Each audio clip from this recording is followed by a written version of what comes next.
Ako'y si Pyramus, binatang matapang. Pag-ibig sa puso'y di kayang lihim ng habang. Sa bayan ng Babylon, ako'y kilala. Ngunit kay Tisby lamang, buhay ko'y saya. Ako'y si Tisby, dalagang malikit. Sa puso kong tapat, pag-ibig ang iniipit.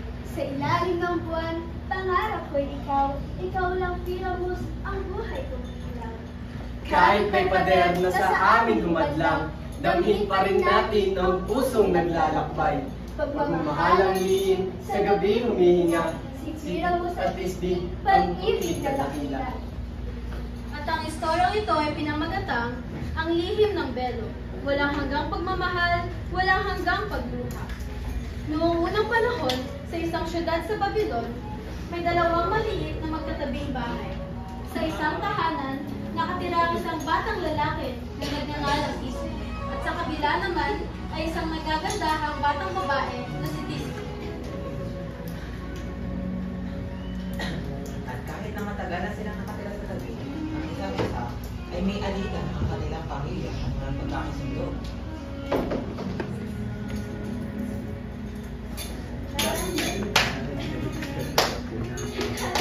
Tisby! Pumasok ka na! Pyramus! Paalam na! Hinahanap na ako ng inay. Magkita na lang tayo ulit bukas. Hintayin kita, Tisby. Paalam! Halika na! Magkalaro, walang umaga hanggang gabi, sa kanilang mga mata, walang saysay ang oras basta sila ay magkasama. Habang sila ay lumalaki, may damdaming unti-unting nabubuo ng pamilya. Ngayon ay dalaga na si Tisby, binata na si Pyramus, magandang si Tisby at makisig na Pyramus. Pyramus! Nasulit mo ako! Pyramus! Nasaan ka na? Tisby! Pyramus! Ako iyong sinulat! Pero teka, magagabi na. Iyak hinahanap na ako ng itay. Kinakailangan ko na umuwi, Pyramus. Oo, tama ka. Pero pwede naman kita i-headed kung gusto mo. Ngunit baka may makita sa atin, Pyramus. Oo, siguro. Baka... Sige, dito na ako dadaan. Dito na lang ulit tayo magkita bukas. Sige, Pyramus. Tisby, Bakit, Pyramus? paalam. Paalam. Kinaumagahan, maagang gumising ang dalawang magkakaibigan upang pumunta sa ilog kung saan sila magplano magkita. At habang inaantay ni Tisby si Pyramus, iniensayo niya ang kanyang mga gustong sabihin sa binata. Pyramus, gusto kita. Ay, Pyramus, may nais akong sabihin sa'yo matagal na. Ano yun, Tisby?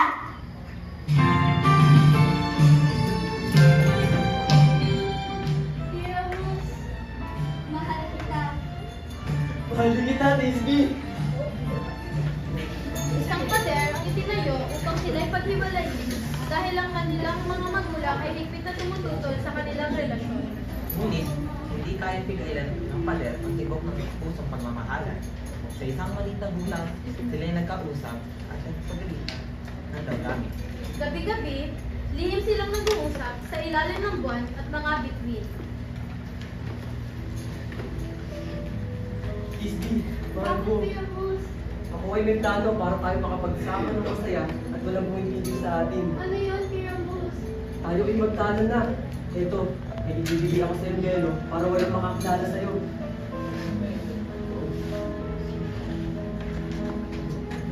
Kanilang usapan, isinilang isang plano.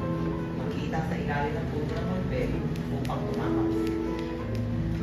At binigyan ni Pyramus ng isang belo si Tisby bilang isang takip sa kanyang mukha upang hindi siya makilala ng mga tao sa kanilang bayan. Dumating ang gabi ng kanilang usapan, si Tisby ang unang dumating sa lugar. Pyramus, mahal ko, andito na ako. Nasaan ka na? Ngunit, isang mabangis na leon ang dumating. Si Tisby natakot at tumakbo. Iniwan ang kanyang Rah! May leon!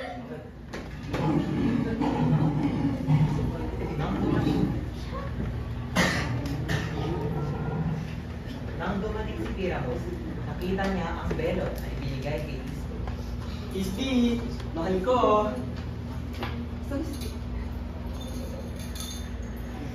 Tisby, ito ang belo binigay ko sa kanya. Ngunit nasaan ko na, Tisby?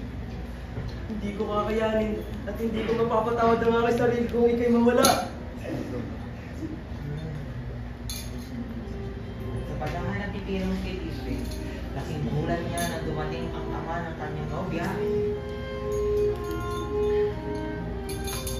Bakit ko kayo nandito?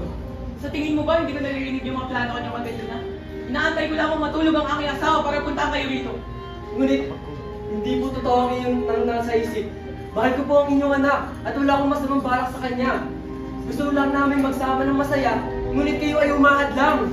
Hindi po pwede. Alam ko man na magandang dulot ang pamilya niyo sa aking anak. Ano ang gagawin niyo? Kuha ka na yung gagawa ko ito.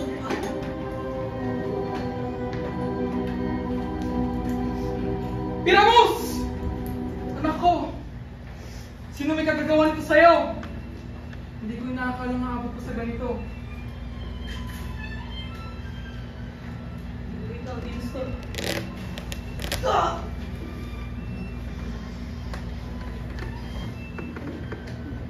Nakatakbo na sa anak ng Kaleo ang ama ni Piramos. Ngunit,